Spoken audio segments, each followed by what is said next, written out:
কিশোরগঞ্জের ভৈরবে চলন্ত সিএনজি চালিত অটোরিকশায় আকস্মিক অগ্নিকাণ্ডের ঘটনা ঘটেছে। তবে সেই আগুন নেভাতে গিয়ে খুঁজে পাওয়া গেল গাঁজার প্যাকেট।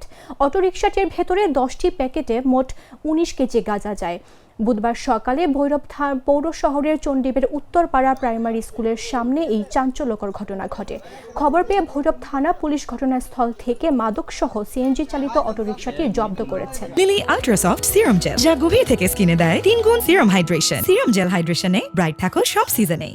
স্থানীয় সূত্রে জানা যায়, বুধবার সকালে একটি সিএনজি চালিত অটোরিকশা চণ্ডীব এলাকার দিয়ে যাওয়ার সময় হঠাৎ সেটিতে আগুন ধরে যায়। চালক তড়িঘড়ি করে গাড়িটি রাস্তার পাশের একটি পতিত জমিতে নামিয়ে আগুন নেভানোর চেষ্টা করেন। এ সময় স্থানীয়রা সহযোগিতার জন্য এগিয়ে গেলে চালক আতঙ্কিত হয়ে গাড়ি ফেলে দ্রুত পালিয়ে যান।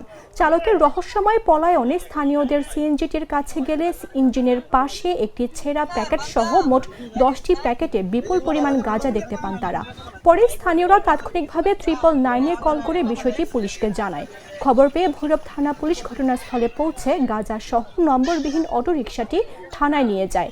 এ বিষয়ে ভৈরব থানার পরিদর্শক লিমন বোস বলেন, আমরা 999-এর মাধ্যমে খবর পেয়ে দ্রুত ঘটনাস্থলে পুলিশ পাঠাই।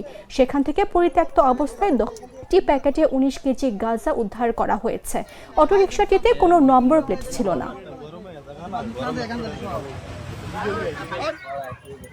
এদিকে মানে মাদক পাচার হয় না হলে আজকে কেন এখানে আইসেরা মাঝে গাড়ি আগুন লাগা ধরা পড়ছে।